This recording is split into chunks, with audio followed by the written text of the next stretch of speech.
Perdre vraiment papa c'est pas facile. Maman là vraiment ça fait mal. Pour perdre papa aux Akinaye, moi je nous garde ma casse d'aide, je me calcule le papa et ça va bien. Et ça vraiment facile.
Maman la passe,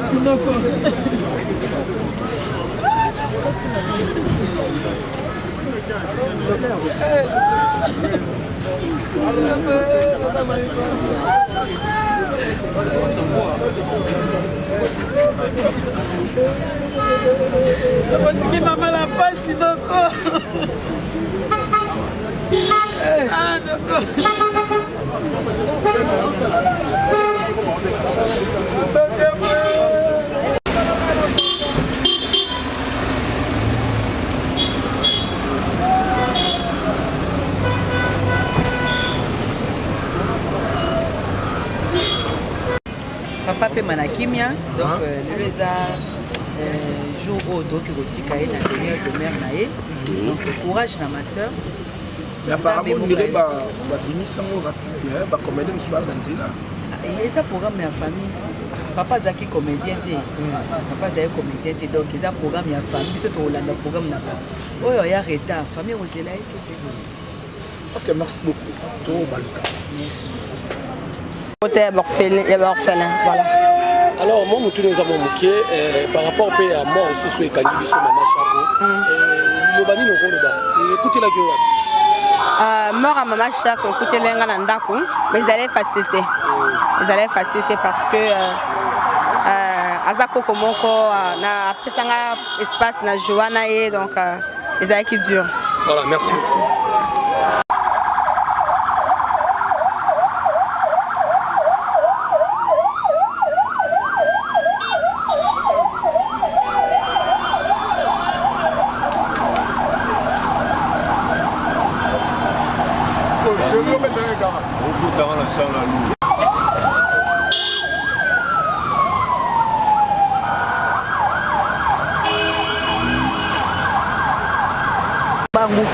Balinga musu bazui penza tant commenter mais c'est pas grave. To compatir, to saignon surtout na papa Wasila. Adieu papa Joseph Bissalo, paix à son âme. Merci.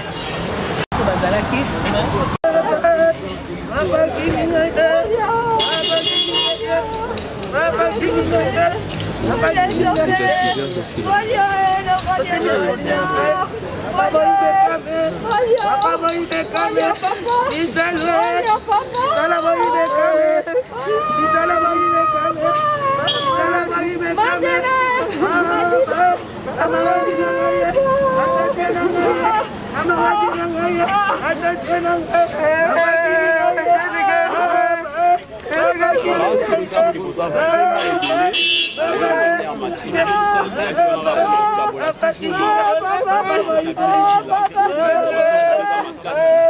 Pour perdre là, papa, c'est pas facile. Maman Zolela, vraiment, ça fait mal. Pour perdre papa, on a kinaye. Moi, je nous garde ma casse d'ailleurs. On est quelqu'un au papa, et ça, vraiment bien. Et ça, vraiment facile.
Maman la passe,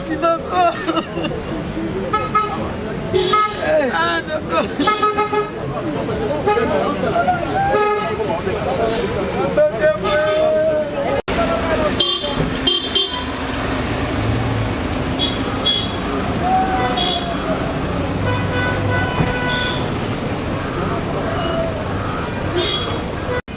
Papa peut manakimia, donc lui a jour au donc il na dernière demeure naé. Donc courage na ma soeur. Mais apparemment on dirait ba binisa mo ba comédien monsieur ba banzila. Et ça programme ya famille. Papa zaki comédien té. Papa zaki comédien té donc ils a programme ya famille biso to Hollande programme na ba. Oyo ya retard famille ozela et tout c'est. OK, merci beaucoup. To balika. Merci. Côté orphelin, voilà. Alors, moi, nous avons moqué par rapport à mort sous ce Kangi Biso Mama Chapo. Le bani no rôle écoutez la gueule. Mort à Mama Chapo, écoutez l'enga nandaku, mais ils allaient faciliter.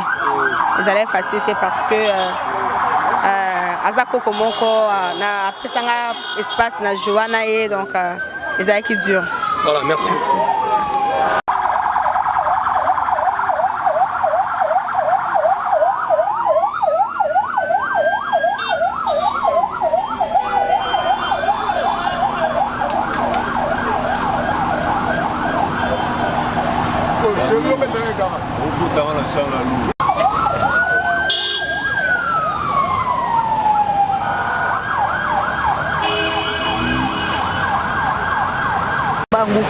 Balinga musu bazui penza tant commenter mais c'est pas grave. To compatir, to saignon surtout na papa Wasila. Adieu papa Joseph Bissalou, paix à son âme. Merci.